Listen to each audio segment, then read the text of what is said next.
আজ মালদায় আসার আগে ফের প্রধানমন্ত্রী নিশানায় তৃণমূলের প্রতি তিতি বিরক্ত পশ্চিমবঙ্গ। তৃণমূল সরকারকে প্রত্যাখ্যান করতে তৈরি পশ্চিমবঙ্গ।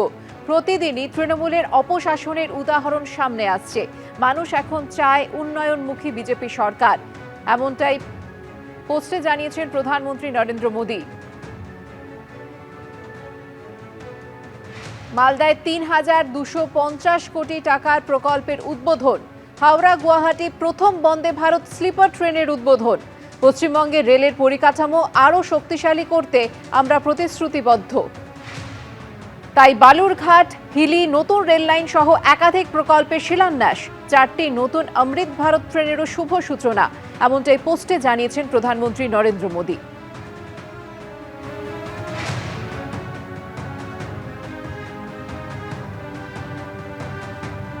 আজ প্রধানমন্ত্রীর কর্মসূচি সম্পর্কে বিস্তারিত জানবো। এই মুহূর্তে আমাদের সঙ্গে টেলিফোন লাইনে রয়েছেন আমাদের প্রতিনিধি অরিত্রিক ভট্টাচার্য। অরিত্রিক, কি জানতে পারছো? দেখো, মালদায় প্রধানমন্ত্রীর যে সরকারি কর্মসূচি রয়েছে সেখানে একাধিক প্রকল্পের উদ্বোধনের কথা বলা হচ্ছে এবং মালদা স্টেশনে তিনি যে উদ্বোধনগুলো করবেন তার মধ্যে অবশ্যই সবচেয়ে গুরুত্বপূর্ণ যে হাওড়া কামাখ্যা বন্দে ভারত স্লিপার। এর আগে আমরা দেখেছি 2019 ফেব্রুয়ারিতে দিল্লি বেনারস রুট দিয়ে কিন্তু বন্দে ভারতের সূচনা হয়েছিল, কিন্তু দূরপাল্লায় অর্থাৎ ওভারনাইট জার্নির ক্ষেত্রে বন্দে ভারত স্লিপার এটা কিন্তু দেশের মধ্যে প্রথম উদ্বোধন হচ্ছে। পাশাপাশি অমৃত ভারত ট্রেন রয়েছে, অন্তত 8টি অমৃত ভারত এক্সপ্রেস আজকে উদ্বোধন করা হবে। তার মধ্যে 6টি পশ্চিমবঙ্গ থেকে শুরু বা শেষ হচ্ছে এবং বাকি 2টি পশ্চিমবঙ্গের মধ্যে দিয়ে যাতায়াত করবে। এবং তার পাশাপাশি যেমনটা তুমি বলছিলে যে বালুরঘাট হিলি, সেখানে রেল লাইনের উদ্বোধন হওয়ার কথা রয়েছে এবং ফ্রেট মেনটেন্যান্সের যে নতুন ফেসিলিটি তৈরি হচ্ছে নিউ জলপাইগুড়ি, সেটির উদ্বোধনের কথা রয়েছে।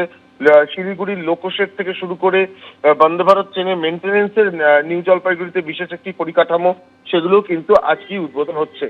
সব মিলিয়ে রেলের বেশ কয়েকটি প্রকল্প এখানে উদ্বোধন হচ্ছে এবং অধিকাংশ ক্ষেত্রেই প্রকল্প দুটি কিন্তু পশ্চিমবঙ্গ এবং আসাম সম্পর্কিত। এবং বলে রাখা ভালো যে এই বছরেই কিন্তু পশ্চিমবঙ্গ এবং আসাম দুরাজ্যেই বিধানসভা ভোট রয়েছে এবং সেক্ষেত্রে এটা দেখা যাচ্ছে যে বিধানসভা ভোটের প্রাক্কালে এই যে বন্দে ভারত স্লিপারের যে উদ্বোধন সেটা কিন্তু এই দুটি রাজ্যের মধ্যেই করার জন্য বেছে নেওয়া হয়েছে এবং সেটিই কিন্তু আজকে উদ্বোধন হবে। ইতিমধ্যেই যে বন্দে ভারত এক্সপ্রেস, বন্দে ভারত স্লিপার, সেটিকে মালদা স্টেশনে এনে রাখা হয়েছে। মালদা স্টেশনে রাখার পর সেটিকে যে ফুল দিয়ে সাজানো বা নিরাপত্তার জন্য যে চেকিং, সেগুলোর কিন্তু ব্যবস্থা করা হচ্ছে।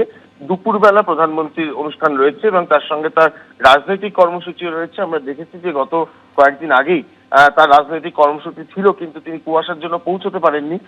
এক্ষেত্রে মালদায় তিনি রাজনৈতিক কর্মসূচি আজকে করবেন। আগামীকাল সিঙ্গুরে তার রাজনৈতিক এবং সরকারি কর্মসূচি রয়েছে। সার্বিকভাবে দুদিনের সফর, এই দুদিনেই কিন্তু পশ্চিমবঙ্গ এবং আসামে বেশ কয়েকটি রাজনৈতিক এবং সরকারি অনুষ্ঠানে যোগ দেবেন প্রধানমন্ত্রী নরেন্দ্র মোদী। ধন্যবাদ অরিত্রিক। আজ মালদায় আসছেন প্রধানমন্ত্রী নরেন্দ্র মোদী, আর তার আগে তারই নিশানায় তৃণমূল। তিনি পোস্টে লিখেছেন যে তৃণমূলের প্রতি তিতি বিরক্ত পশ্চিমবঙ্গ। তৃণমূল সরকারকে প্রত্যাখ্যান করতে তৈরি পশ্চিমবঙ্গ। প্রতিদিনই তৃণমূলের অপশাসনের উদাহরণ সামনে আসছে। মানুষ এখন চায় উন্নয়নমুখী বিজেপি সরকার, এমনটাই পোস্টে জানিয়েছেন প্রধানমন্ত্রী।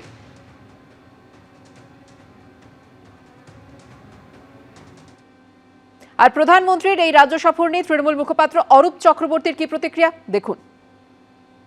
নরেন্দ্র মোদীর নেতৃত্বে উন্নয়নমুখী বিজেপি যখন সারা ভারত পেল, তার ফলে 400 টাকার রান্নার গ্যাস 1000 টাকায় পৌঁছলো।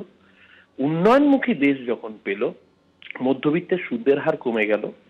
উন্নয়নমুখী দেশ পাওয়ার পরে পেট্রোল, ডিজেল, রান্নার গ্যাস সহ সমস্ত জিনিসের দাম বেড়ে গেল। রাষ্ট্রায়ত্ত সংস্থা আদানি আম্বানির হাতে বিক্রি হয়ে গেল।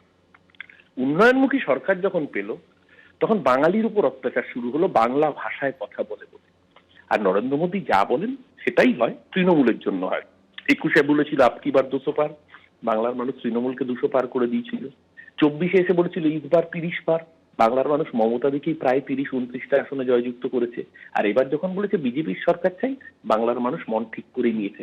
নরেন্দ্র মোদী আমাদের লক্ষ্মী পেঁচা ছিলেন, আছেন, আগামী দিনেও থাকবেন। উনি যেটা বলবেন সেটাই হবে, বিজেপির জন্য নয়, তৃণমূলের জন্য হবে।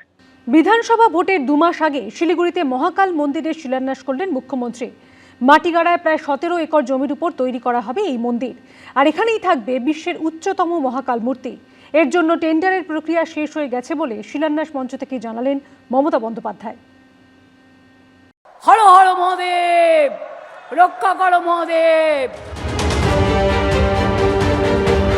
দীঘায় জগন্নাথ মন্দিরের উদ্বোধন, নিউ টাউনের দুর্গাঙ্গনের শিলান্যাসের পর এবার শিলিগুড়িতে মহাকাল মন্দিরের শিলান্যাস করলেন মমতা বন্দ্যোপাধ্যায়।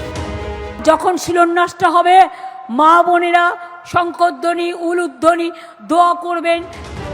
শিলিগুড়ির মাটিগাড়ায় 17.41 একর জমির উপরে তৈরি করা হবে মহাকাল মন্দির। এখানে মূর্তির মোট উচ্চতা হবে 216 ফুট। মূর্তি তৈরি হবে ব্রোঞ্জ দিয়ে। যে ভিত্তির উপর মূর্তি থাকবে তার উচ্চতা হবে 108 ফুট, আর মূল মূর্তির উচ্চতা হবে 108 ফুট। আমরা আজকে যে শিলান্যাস করব, জায়গা দিয়ে দেওয়া হয়ে গেছে, টেন্ডার ফ্লোট করা হয়ে গেছে, জমি ভরাট ইমিডিয়েট শুরু হবে। কাজটা করতে যে 2-2.5 বছর সময় লাগে, বিরাট কাজ। মনে রাখবেন, এটা কিন্তু বিশ্বের অন্যতম বৃহত্তর শিব মন্দির হবে। মূল মন্দির ছাড়াও মহাদর্শনের জন্য বিশ্বের উচ্চতম হায়েস্ট মহাকাল মূর্তিও আমরা তৈরি করছি। বাংলাকে 1 নম্বরে করব বলেছি, করেই ছাড়বো। করব। যে মুখ্যমন্ত্রী হিন্দু ধর্মকে গন্ধা ধর্ম বলেন, যে মুখ্যমন্ত্রী মহাকুম্ভকে মৃত্যুকুম্ভ বলেন, যে মুখ্যমন্ত্রী রাম মন্দির নির্মাণের দিন পার্ক সার্কাসে মিছিল করেন, তাকে হিন্দুরা বিশ্বাস করে না। কয়েকদিন আগে গুজরাটের সোমনাথ মন্দির আক্রমণের 1000 বছর পূর্তিকে স্মরণ করে পালন করা হয় সোমনাথ স্বাভিমান পর্ব, যেখানে বিভিন্ন অনুষ্ঠানে অংশ নেন প্রধানমন্ত্রী নরেন্দ্র মোদী।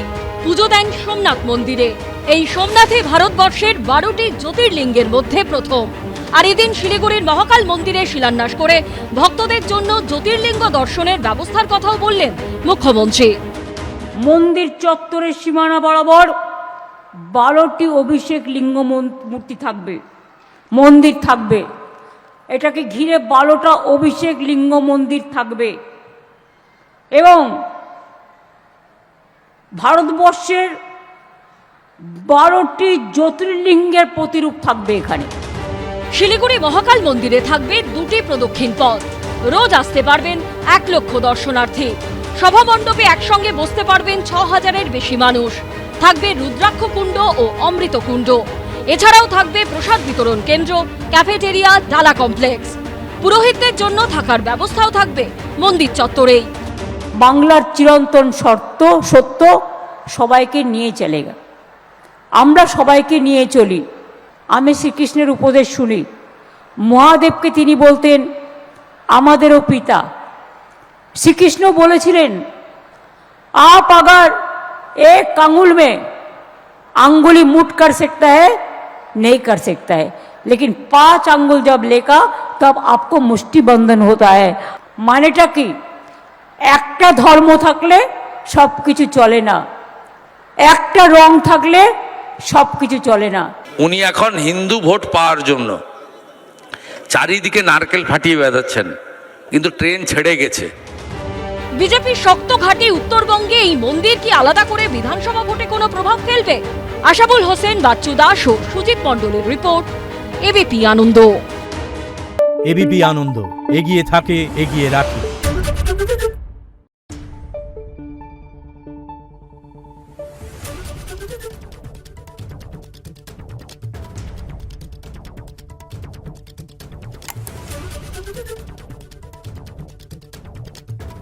Thank you.